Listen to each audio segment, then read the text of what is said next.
Hello viewers, welcome to another episode of The Open Pulpit. Today we are discussing something very important, something that happened recently that has gripped the entire world. It's called I Can't Breathe. When I look into what led to that statement, I still feel some bumps in my body. Ghost people, some people call it. Oh, we have people here who will discuss this particular topic. And I'd like them to introduce themselves. From my extreme right, please, sir. My name is Newton Okewoye. I'm married particularly to a white woman. So I have two children, two mixed kids, a boy and a girl. I am a teacher. I teach mathematics with the Los Angeles School District. Thank you. Hi, my name is Rolly Anya. I'm married and I have two kids, college kid and a high school kid. I'm a lawyer. I've been in the banking industry for 21 years. Wow. And I've been in Los Angeles for the last 25 years. Thank you. Almost forever. Almost forever. Yes. Hi, I'm Vona Ekpebe, and I'm engaged to be married. I'm also an attorney. I work as a Vice President, Associate General Counsel with a health and fitness company in Los Angeles. Hello, I am Jeffrey Asidi. I am an attorney. I've been an attorney for the last 27 years. Wow. The last 12 in the state of California. I am married and I am a father of 3 boys. Father of 3 boys. That's what I call king of boys. Amen. Now let's get into this very interesting topic. Newton, you are married to a Caucasian. Can you breathe in your family? When you see all this kind of thing that's going on, how does it grab you in your family?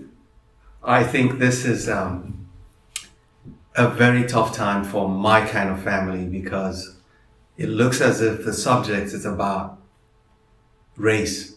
And when you have a family that incorporates both races, it's a very tough period for anybody that has my status in the United States.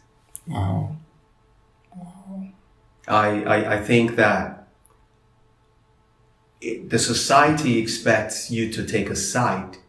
And if you won't take a side, it's a problem. And that's the situation right now. You have to take a side. If you don't take a side, they assign you a side, which is a major problem for me personally. Okay. But you can breathe in your family. Absolutely. Thank God for that. Because some families, they can't breathe. And those families that have gone apart because of the thing we're talking about. Rolly, what do you have to say to this particular topic to begin with? I think it's pretty interesting not being able to breathe, especially having 2 boys who are out there, they're athletes. I asked my older son to go for a walk last week, and he told me no. He said, I'm a big 6'5", wow, athletic black man. I don't feel comfortable. I'd rather walk behind the house, but so it was concerning to see that they have these fears that are innate in their hearts, and so it's scary times. And I Can't Breathe resonates with me particularly because this is the age where my kids need to explore. So, and being in that, in our generation, we didn't have that kind of problem. We could play anywhere. We could play in the neighborhood. We could go to an open field, etc. Without any fear. Vona, you grew up in this environment. What was your growing up like? Any experience with the police, or how did the stories of these killings impact your growing up? Well, I think it's interesting because I have not had as many direct experiences with the police that would, cause me to have that kind of fear. However, I see these stories and it makes me afraid, not only for myself, but for my brother, for my fiance, for male family members who, in my mind, I think to myself that the situation, most current situation, that could be my brother, that could be, any of my male family members or close friends. So it's really disturbing to me. But I also think that it's a much needed, reckoning that this current atmosphere is very much needed, because the issue of race and the challenges that African Americans have lived and dealt with in this country, it's a discussion that needs to be had on a national level. So from that perspective, that's sort of a glimmer of hope that conversation is happening now. Wow. You said you have a spouse, right? A fiance. A fiancé. Yeah. Sorry, a fiancé. And it's also a black race. Yes. Do you think you would have had a better sense of security if you are dating a Caucasian? I would feel less worried if my fiance was a Caucasian, I'd be less worried for him. Because in my mind, I think the kind of situation that could have led to I can't breathe and the recent murder is unlikely to happen to a white person. So if I were engaged to a fiance, I think I'd be less worried about his safety. Would you still be worried about yourself? Of course, yes, absolutely. All right. Yeah. Okay, we are going somewhere. Jeff, what have you got to say to what we have on the table? Well, Pastor, these are trying times. Some few weeks ago, I had to go to the barber shop, and the discussion we had was, this is just another story. We keep hearing those stories. When is this going to stop? It's not about the protest. The protest we've been doing for a while. The question is it going to be another same protest for like a month and then it goes away and it happens again? And what I've seen recently is that no, because this has gone worldwide. Even nations where they don't have it as, where this occurrence did not occur, they have brought those issues to the forefront.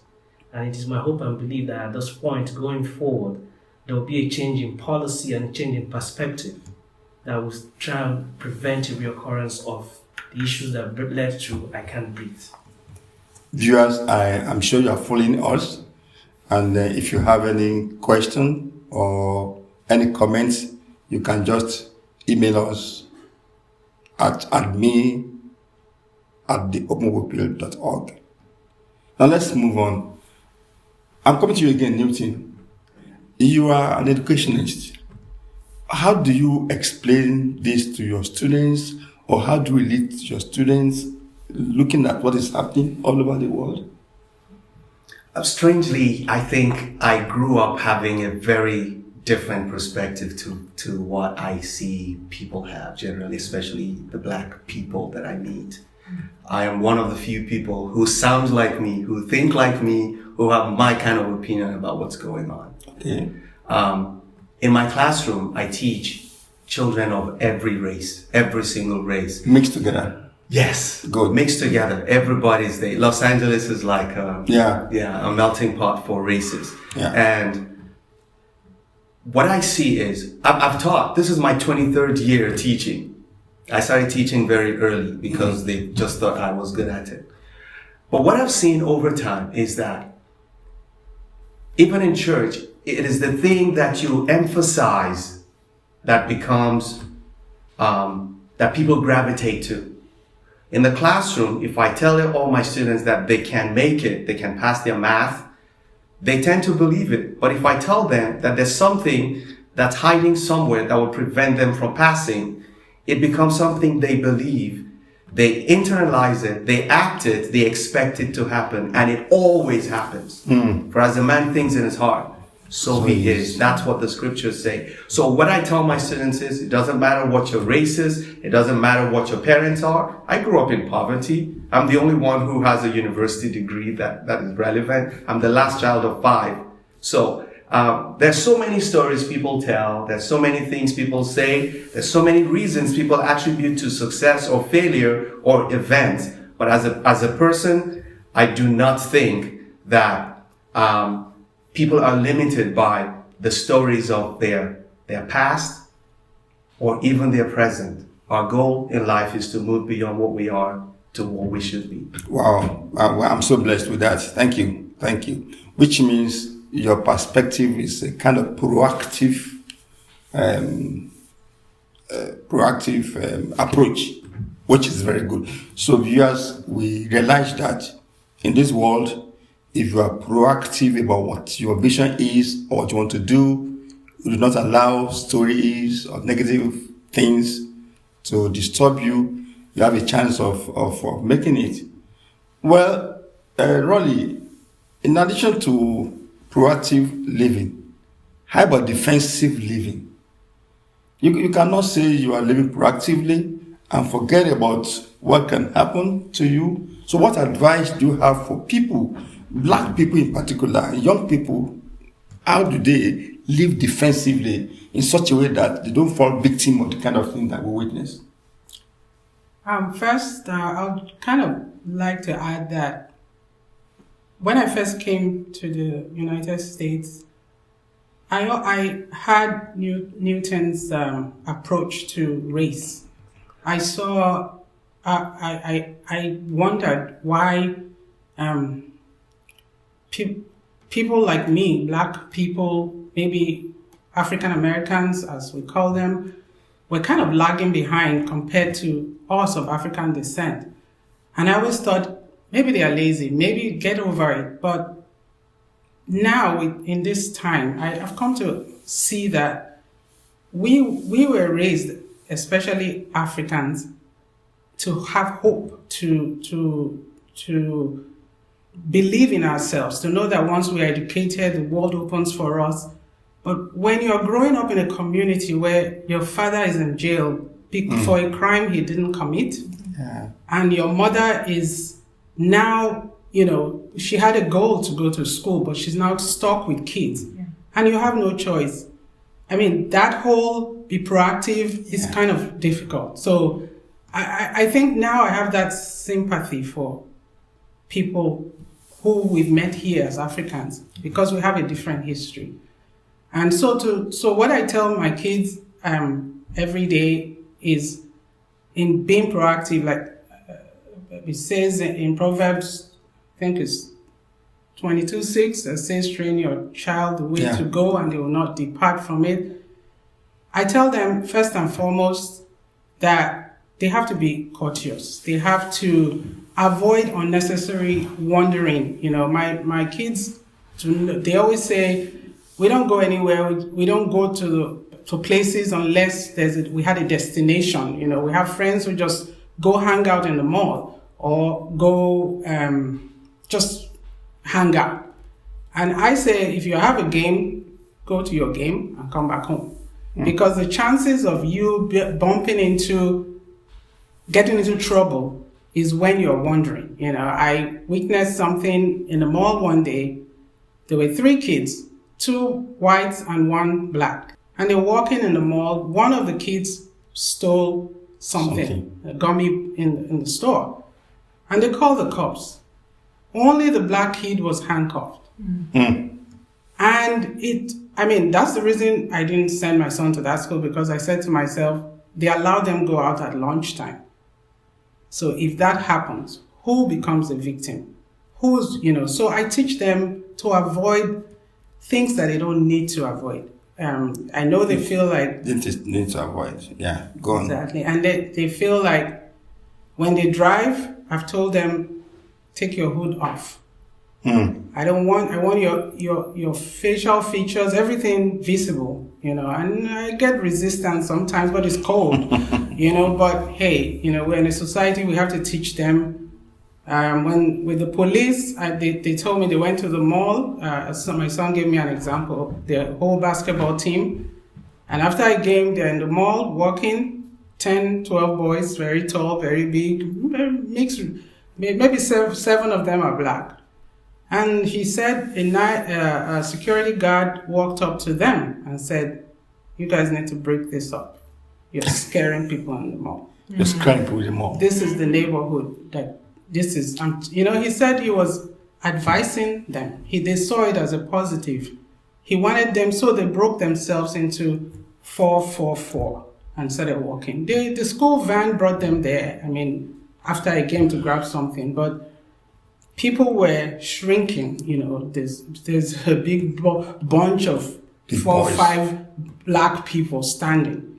So I say that don't avoid being loud in public, but still exercise your human rights. I think that's what I. Thank you so much. This, you touch on one or two sensitive points which I like to make some comments.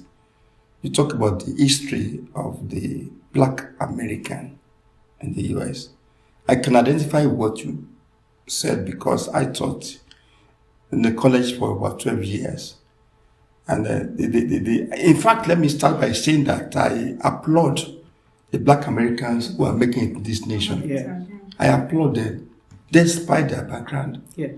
despite the things at the back of their mind of what the kind of pressure at the back of their mind that the daddy is in the prison. Most of these successful Black Americans, when they want to tell their stories, if you hear them say, I was raised by my grandma, or my mother was this, or my mother was that, most of the men have been so much oppressed and driven so much to the ground Right.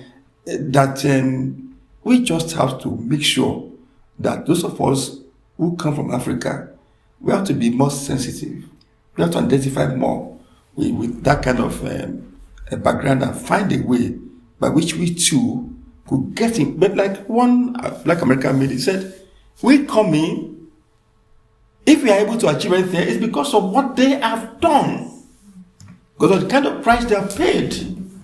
So I identify with that, and I pray that God Almighty will show us great vision in that perspective, in that respect. Defensive living, young guys there, many of you want to create the police.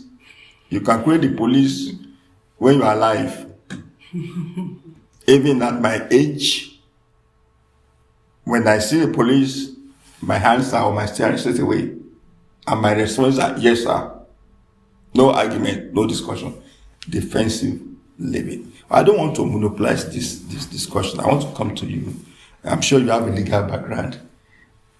To what extent does how does the law react to all this kind of thing?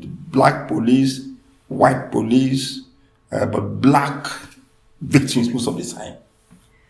Well, it's challenging, right? Because oftentimes the perpetrators of these acts are police officers who have a fair amount of immunity under the law, right? Which is understandable to an extent, because if you're going to have people who will enforce the law, you don't want them to be afraid of enforcing the law because they're afraid that they're going to get into trouble.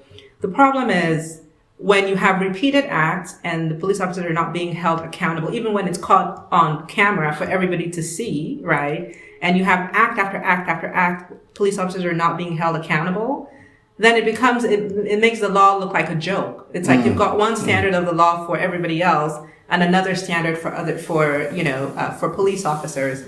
And I think that's where we really need to see some of these immunities that are built in for police officers begin to break down. Okay. And with the current case, for example, it's from my perspective, I was pleased that they raised the charge to second-degree murder because it showed some seriousness. It showed the intent to say, hey, we really are going to hold you accountable for this. I mean, you think about it, if any average person out there mistakenly killed somebody, the first thing they will do is arrest you. They arrest first before they start asking questions. Okay, what happened? But a police officer does it and there's no arrest, right? Days after, that was part of the reason why there were so many protests and riots, because there was no arrest immediately. I think the law certainly can help by removing some of the immunities, I think, that protect police officers. But at the same time, the general consciousness, raising the general consciousness of everybody, which is why I'm happy this discussion is happening now, and kind of heading back to the point you made, both you and Sister Rowley made earlier about the history of African Americans. The problem isn't just random racism, right? Or random people who think they can't make it. You have a system that has systematically oppressed Black people, right? And you can look through history from slavery to Jim Crow laws, to redlining, to mass incarceration. These are all things that have had an effect on Black people. And I came in 1993. We that come from Africa, we come oftentimes from stable homes. We haven't had the history of parents who were enslaved. I mean, great grandparents who were enslaved. Forefathers who were not allowed to own any property. Nothing, right? So we come and we think that, oh, well, why aren't they making it? Well, if you had that same history, where would you be? And if not for their struggles, what they've gone through, the fight that they've gone through, the sacrifice that they've made, we are the oftentimes we're probably more the beneficiaries than African Americans. So I think in many ways, I see myself in this current discussion, not even wanting my voice to overpower the voice of an African American, because I think this is a much needed reckoning. And I see my voice as helping to amplify it and also showing due respect to the Black people who were here and who paved the road for the rest of us. Thank you so much. When I hold this kind of discussion, I get emotional, but trust me, we are going to be able to control our emotions here. I don't know about you guys, but when I was growing up, I had the privilege of slaughtering a chicken for Christmas. I mean, have you done it before? Yes. You have slaughtered it. You know how difficult it is to slaughter a chicken. Also, when you keep it held down under your 2 feet, and you have to apply something. Now, this white demonic person, in my sermon I preached, I don't want to mention his name because his name is too ugly to mention in my mouth. It's too ugly. I don't mention names of demons. For anybody to hold down his knee on a human being, that person is not human. It's a demon. And that's what scares me. Jeff, I've known you for a long time to be a man of peace. How do you feel about one human being pinning down somebody? You see, it's a different thing. If you shoot somebody with a gun, the person is gone. It's like he enjoyed seeing the life drained out of that victim. And that's horrific. What do you say to that, sir? Pastor, thank you so much. It's quite, it was, well, I think most people felt the fact that it was nauseating to see that happen. Thank God for the fact that the world has progressed to the point where we don't have videos on phones. Because if we didn't have videos on phones, this would have been another one that would have kept under the carpet. But because now there are videos and now there's ability to document and record these events, we now have the opportunity to know what's going on out there. Because a lot of these things happen more often than we know. That are reported, yes. They're not reported, They're not reported. These things happen like every other day, and the system seems to put it under the table. Having a police force is very important for a society. However, there have to be rules. We have to find a situation where we strike a balance between people's rights and the ability to enforce the law. Like most people have said, we are immigrants, and because 95% or 99% of us come from stable homes, we have not had the kind of experience that the average African American has had. As a practicing attorney, I've come to see daughters, and I've seen mothers, and I've seen grandmothers, and I see that the age difference between them is so little. And I say, how can you be this is your grandmother, this is your mother, and this is you. You have like 3 generations right here, and you're living together, and you have like the age difference between you is no more than 15, 16 years. What's going on? And I think about it, and I say, well, the system is what is going on. It's what we've come to see. The people who have been here have not had it the way we've had it. If the average immigrant is able to work hard and make progress, and we want to compare ourselves to the average African American, sometimes we should not, because they haven't had it the way the average immigrant has had it. However, like I said, the emphasis at this point is how do we prevent a reoccurrence? Because there has to be change. Amen. There has to be change. There has to be this. We have to create an awareness to the point where the system has to understand the fact that it's not working as perfectly as we thought it was. there are some people who have been swept under the carpet and have been made to bear the brunt of the system. Luckily, there's some progress in the government where rules are being changed. Some states are not waiting for the Congress to make the laws, they're going ahead. Some cities have banned the chokehold. The city of LA has made a rule and says they're going to take money from the police force and invest it in the communities where African Americans live, to provide facilities, provide services for them so that they will have a stronger ability to make progress. Asking me how I feel, I'm sure 99% of any African American or Black person will tell you that they felt very bad when they saw that video. I'm sure the person who perpetrated the act didn't know that this was going to happen. They thought that it was going to be business as usual. Right, and said that, well, we are cops and we have qualified immunity. I didn't do anything wrong, I was just doing my job. He didn't comply, and that was it. But of course, the job that you do has rules. If the rules that you been set, the manual and procedure which you have, you're supposed to work with, you don't follow it, then you would have to face the same rules that the person who you were trying to arrest and in the process killed. So, and the rules have been changed to the point that not just the officers who committed the act, but officers who look and see that there's an undue force being utilized and you fail to step in, you become liable. So we see that the rules have been changed. Like I said, some states and cities don't want to wait for Congress. They've seen that this time it needs to be different. Not that it's going to be different, it needs to be different.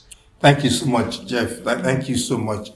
Change is not easy, but when change is necessary, as maybe ordained by God, it happens.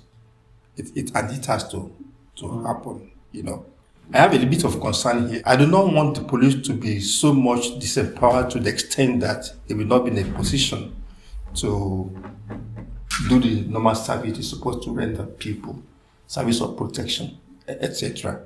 So I think there has to be a balancing. Not all the police are bad. The government will require the wisdom to maintain a balance in such a way that you do not discourage people who can be professional from joining the force. The way this thing is going, you're going to discover that some people don't want to be in the force again. We are in the middle now, right about the middle for our discussion. I want to encourage us to just spend a few seconds with our heads bowed in honor of those who are fallen victims, even as we utter a quiet prayer, that their souls will rest in perfect peace. Amen.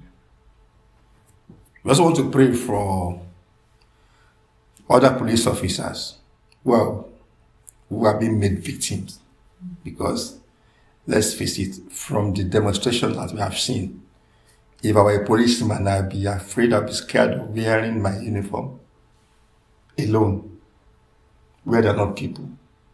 Now let's talk about this demonstration. The impact of demonstration, the destruction also that came with it. Ronnie, what do you take? What's your take on the level of demonstration that we witnessed? Thank you, Pastor. It was pretty impressive. I was proud of what I've seen. I know that with every demonstration, especially with the volume, the fact of people that turned out, and the fact that the races were all mixed, we saw a younger generation. The kids are more integrated in schools now, so they are friends. They've seen that there's nothing strange about being Black. So I saw the looting. I mean, with everything, there's always some bad consequences. But I actually listened to a couple emotional speeches of people who were upset at the focus on those who were looting, and they attributed it to a disparity between rich and poor.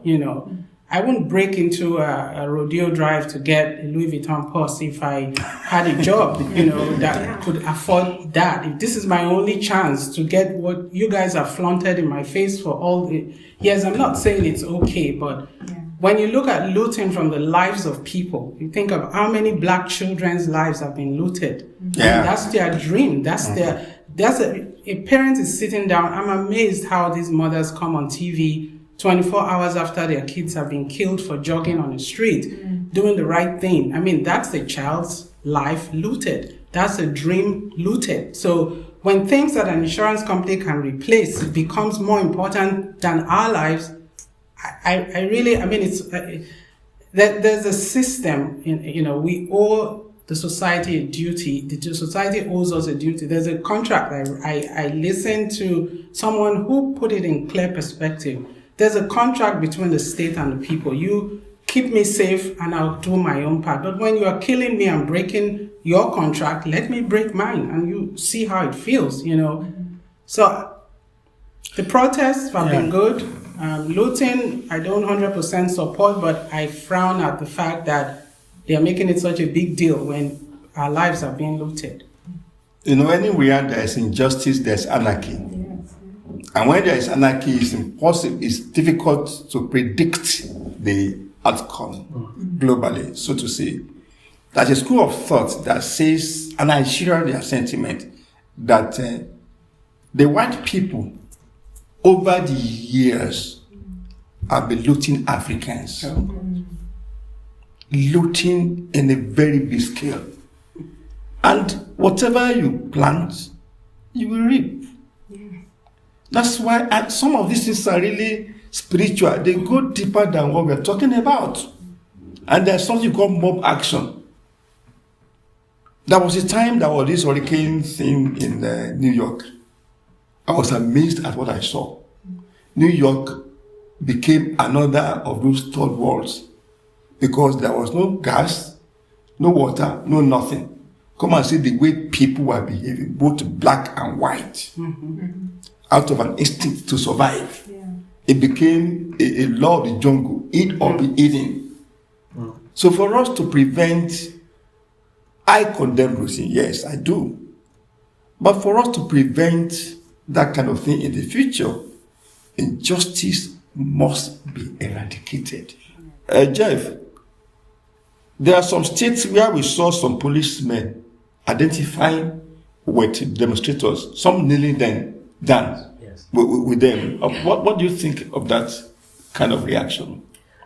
Well, like you said, pastors, like somebody said, we can't categorize all police officers as bad. Okay? And also, I think what we're doing at this point is we're identifying the fact that there's some errors that need to be corrected in the system. Yeah. Some officers, because I think very few people would want to say that whatever occurred in those 8 minutes and 46 seconds was justified. There's no way of justifying it. Right. So most of the officers that you see that weren't identified with the protest agreed with the fact that whatever occurred in those 8 minutes and 46 seconds had no basis, no matter what he did. Because as a police officer, there are rules. You have a manual of procedure. If the man had committed an offense, there's a way and manner that you have been trained in which to apprehend and carry out your duties. So what I saw with officers kneeling, going on their knees, praying with taking a knee, holding hands, and walking with the protesters, they identified with the fact that there was a wrong that occurred in those 8 minutes and 46 seconds. Amen. And that is the fact that almost all persons agree with the fact that that death was unnecessary. Yeah. That death was unnecessary. It was an unjustified use of force. So I know that some officers who, for some reasons, I heard on the news that there's one officer who took a knee who says he regretted it. I'm sure he had his own reasons for doing that. However, you had commanders, you had police commissioners, you had police chiefs. They went on the work and they identified with the protesters. And some officers who in the process of trying to protest, to stop the protest or control crimes that were going on during the protest actually committed other offenses that they shouldn't have done. And we see that the rules are being implemented differently this time. So we see that, like they said, whatever happened has changed the world. Amen. The question is how far It has changed the world. Amen. Amen. Thank you so much. We are getting nearer home. We are going somewhere. Now, the 8 minutes or 9 minutes of I can't breathe, it's horrible. But looking back, I've been pastoring now for over a quarter of a century. I can't breathe is a statement that I perceive in so many other places, apart from the police killing somebody on the road. In homes, there are situations of I can't breathe. In universities, there are situations where, like it happens in Africa, maybe it happens here, I don't know, where a lecturer have to demand for sex for grades. I can't breathe. How about homes where the husband believes that the woman is another slave? I can't breathe. How about in the church where the leadership of the church preaches only heresy for him to have comfort? The congregation, I can't breathe. I'm going to ask each of you to make a comment on this aspect of life. Short, very short comment, beginning with Newton. Oh, I'm happy you say you can breathe in your own house. That would be a very difficult statement for me to make personally, that I can't make that statement. I don't, because I believe the words you'll say will come back to you. So I won't say it. And I think when it comes to, I think we're making an assumption, which I think is a bit faulty. Okay.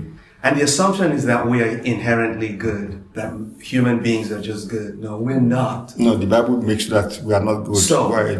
When you see anybody anywhere, the first assumption you should make is this person is a bunch of evil, but this person will be restricted by what they have learned over time, the rules that surround the interaction you're having with them. That's the hope you have, that this person would live based on that rule that governs the social interaction.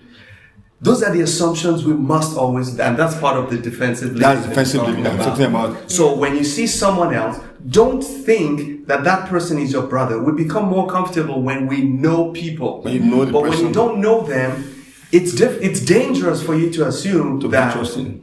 Yes, it's dangerous for you to assume that. And that's how we save ourselves from trouble. That's why, like you said, you tell your son, don't do it. Because if you see a bunch of 10 black, hefty guys bigger than you, we might say it sounds racist. Stop. Yes. Please. You will continue. Yeah. When you talk about 10 black, huge, young people, Yes. anytime I'm on the road and I see these bikers with their leather jackets, And the bikes. on the backs with tattoos and everything, and they're raising, my heart means a bit. Me too. So I can understand. You all can now relate to what we're talking about. Please continue. So, I want to take you back into the classroom, the professors and people who try to oppress other people. See, the issue that happened with this man dying, the policeman killing the black man, my first reaction is, it's extreme. I believe whoever takes another person's life must die. Yeah, it's not extreme. That's what I believe. I know there are laws that send people to jail. I personally am not an advocate of prison when it comes to death. Yeah. But again, I just think that the system, also we've given too much power to the state to regulate our interaction. I think the society makes the state. The state can never regulate the society. We will try, we will make laws, and the people who make the laws are usually immune from the consequences of the laws. So we give too much power to people who make laws. They make laws that don't work. We fight amongst ourselves but we already sold the right to them a long time ago. I have a different perspective to everything that's happening, but I think that the best we can hope for is that the laws that are made can restrict the attitudes and the actions of people when they're dealing with other people. That's the best we can hope for. Thank you, Newton. Thank you so much. Well, Rolly, I can't breathe. It's not a negative confession. It's a quotation because I breathe very well. Amen. I see I can't breathe in many, many ways. So I don't know if anyone has walked into an elevator.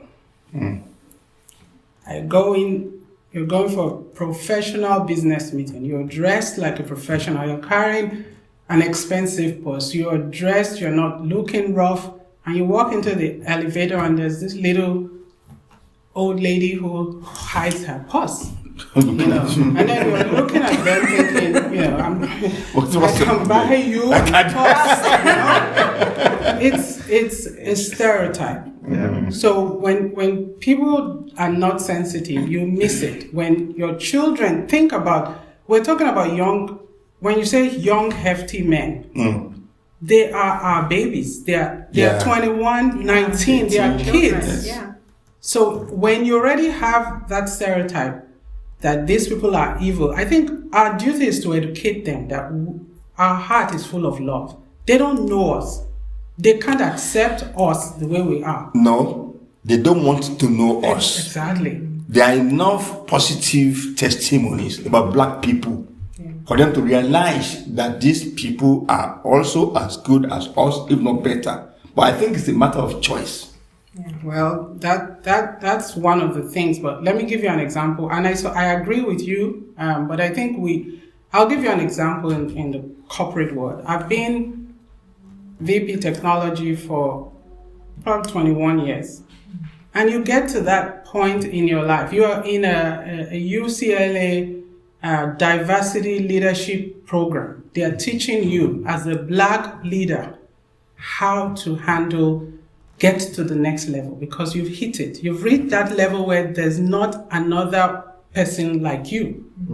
And a lot of us or people of color are frustrated at that point because you just find yourself working, you get the pegs, you are doing well, but you're kind of limited at that point. Glass ceiling. Yes, so you've hit it. Glass ceiling. Yeah. And what they do, they've learned this, they've mastered it. That's why when you say you cannot breathe in the corporate, you reach that point where they've grown somebody. They know who. You don't sound like them. You don't look like them. Yeah. You don't fit into that boardroom at that last executive level. So you are there.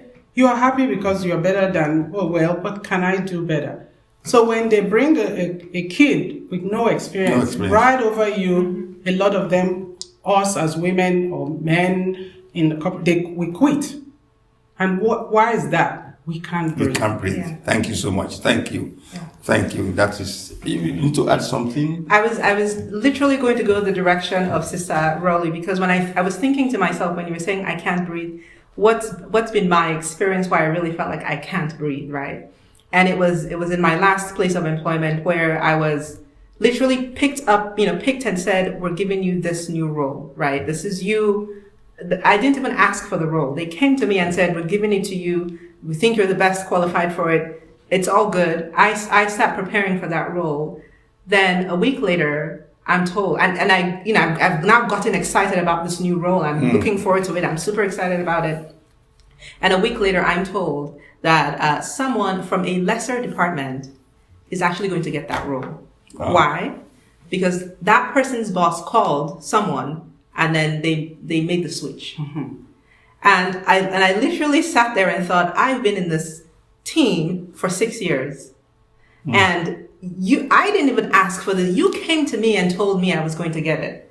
And now there's a switch. And of course, the person who got it, is Caucasian. And I thought to myself, wow, this is the first time I'm facing that I can't breathe. And as Sister Rolly said, I quit because it was, I thought to myself, this makes no sense. And what made it even more frustrating is everybody else then coming to say, "Oh my gosh, Bona, I'm so sorry. That sucks. What happened? How could they do such a thing?" You know, And yet one it thing, happened. It happens. sorry, every one day. thing Yeah. that is very consoling with people like us at the risk of sounding racist is that we are so resilient. We are so resilient. We don't die there. We don't ever say die. You pick up again, pick on another direction, and then you keep on walking and you bring back your life. So you begin to breathe. Sir, I'm sure you can breathe. I want you to look at it from the home perspective, because as a lawyer, you must have seen cases of impossible home situation between husband and wife, where husband goes north, wife goes south, and children, I can't breathe. What do you say, sir? Well, I mean, some people say it's just human nature. However, as African Americans or people of color, we've seen circumstances where that turns our mind upside down. You know, we see quite a bit. I mean, as a practicing attorney, I've seen a few. And like you say, we try to become resilient in the sense that we don't let that, you know, bog us down. Try to look for another way around it and make progress. Because if you dwell on an issue, you know, I've come to learn that if you dwell on an issue, you're going to let that issue control you. So you will need to find a way to put that issue behind you and say, hey, you know what, this is not going to control, this is not going to define me. I'm going to find another way for me to make progress. Sometimes we stay in the system and say, no, you don't own it. It doesn't belong to your parents. You know, it's a process. Today is not my turn. When God says it's going to be my turn, it's going to be my turn. However, in a family setting, yes, there are situations where there's disagreement. That's when human nature comes in, because we have two people with different views, and you have to find a way to bridge those views. The question is, how do you do it? I mean, if you practice family law, for instance, you know that there are a whole lot of issues that you deal with. I have a friend who has gone through a process, and what they said was, you know, what they went through is different from what some other people would go through, and sometimes it has to do with the color of their skin. That's the way he saw it. He felt that the system was perpetually against him because of the color of his skin, and he felt that if he was a Caucasian, you know, the system would not have treated him or treated the disagreement he had with his significant other the way it treated them or him, you know. So again, we see all those things. We see that events occur. The system, the way the system is set up. Sometimes the system sometimes is very good. Okay, it's whoever is going to implement what the system has said that determines the results. So, the question is, are you going to set rules that's going to put everybody in a box so that they cannot have wiggle room? Because human beings are always going to be human beings. You know? So that's why I keep saying human nature. Human nature. If we train human nature to change, sometimes it's not the rules. We have to train humans to change. I have a different perspective. When we train humans to change, when we implement the rules, we'll find out that the rules are not the problem, it's just us as humans. So for instance, coming back to the situation we're back to now, we're finding that, you know, they have rules where they're saying, okay, there are some circumstances where they will not have the cops respond to those situations any longer. They're going to create a different sectors, different approach to resolving when you have a 911 call regarding a domestic violence case. You won't send the police. If you have a 911 call about somebody who has mental challenges, they don't want to send the police anymore, because sometimes the training that they have, they're not trained to handle such circumstances. Okay, I'm keeping my eyes on the clock. We are just about 8 minutes to end this program. And before we get there, I want to mention my own experience about I Can Breathe. We brought these young ladies, you know, from Africa to the US, and because we're not familiar with the system here, we make sure we put them in a school that is fee-paying, as a Christian school, only to discover that my girls were looked at as a second-class citizen. to a point that my number 4, the counselor in the school, who happens to be almost 70-something year old Caucasian, who was supposed to counsel them, asked my daughter, what would you like to become leaving the school?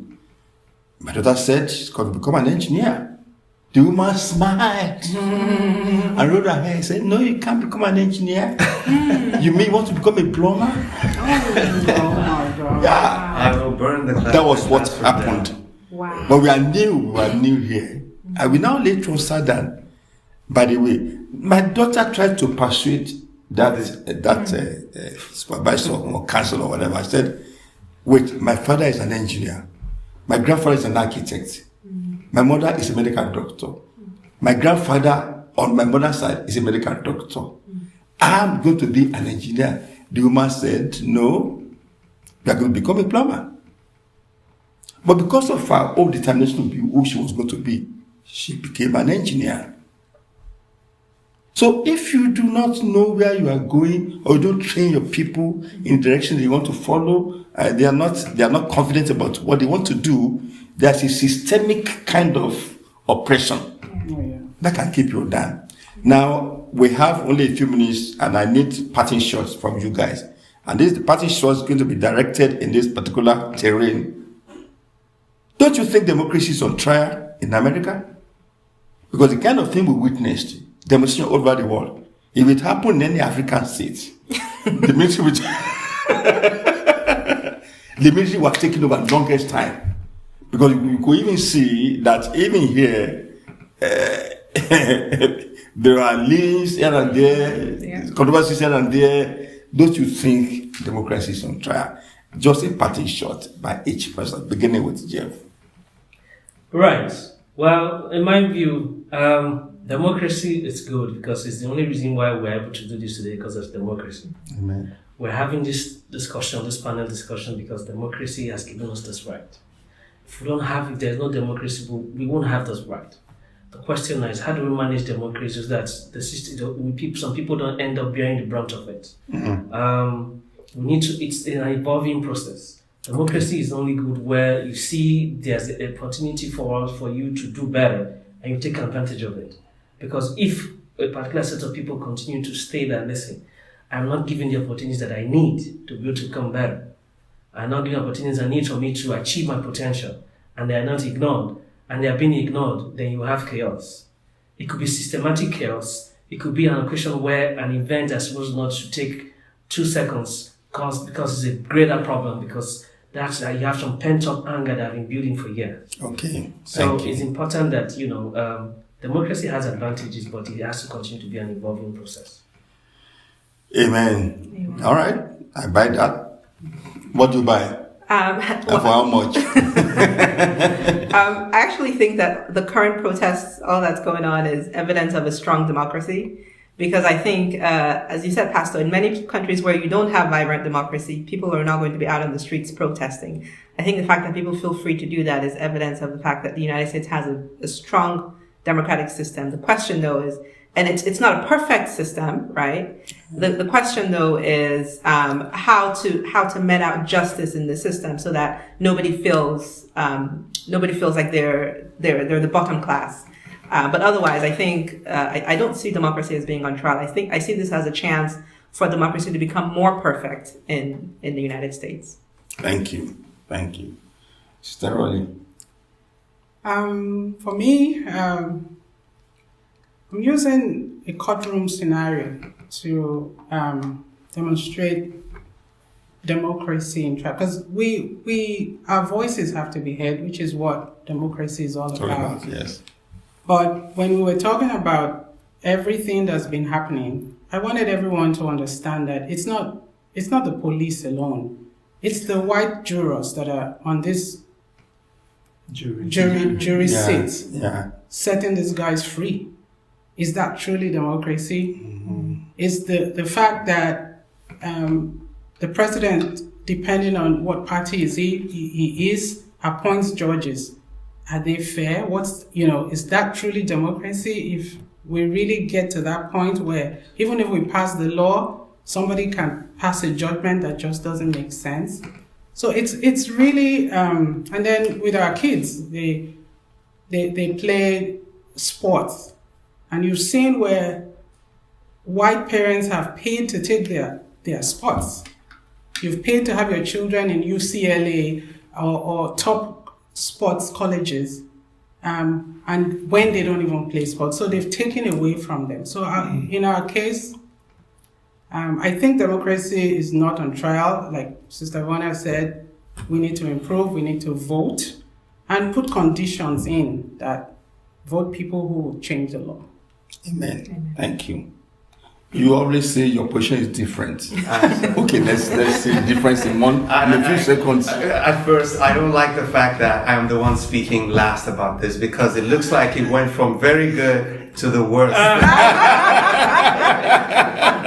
Because as a person, it's a free world. Yeah, I am not an advocate of democracy. It's just that there's nothing else that's going to work considering the population.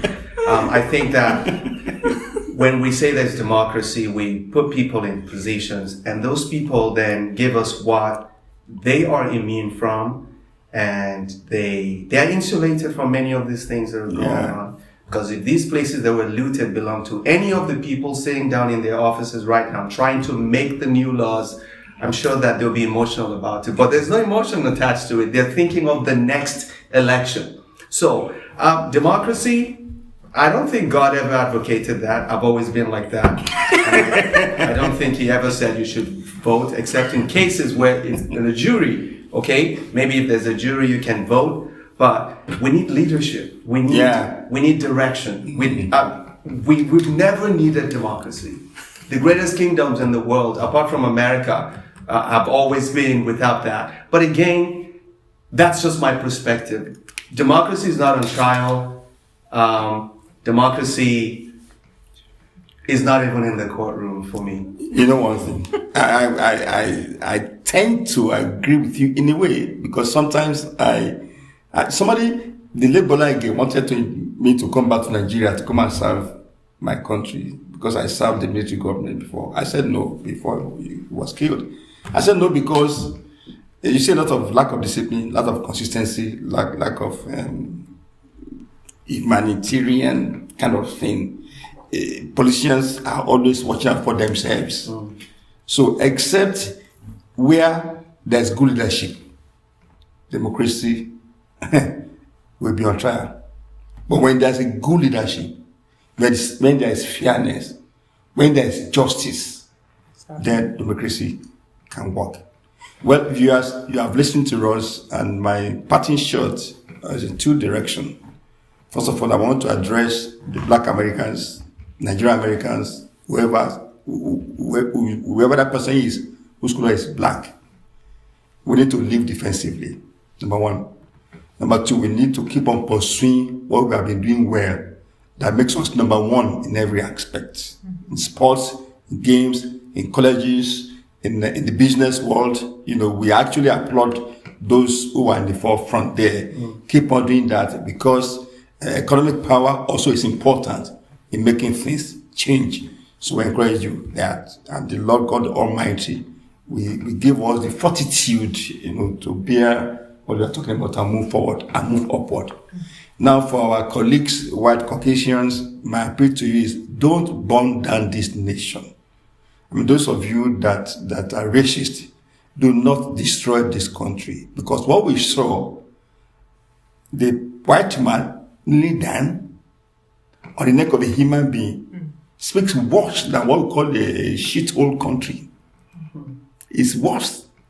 And looking at the level of looting is unbecoming of a first nation to witness that kind of happening. And realize also that there are other big nations who are waiting to push up American out of being number one. We want to remain number one. So viewers, we're going to end this discussion at this level. We encourage you to, again, look for us on Facebook, on YouTube, on Instagram, and stay blessed. See you again next time. God bless you.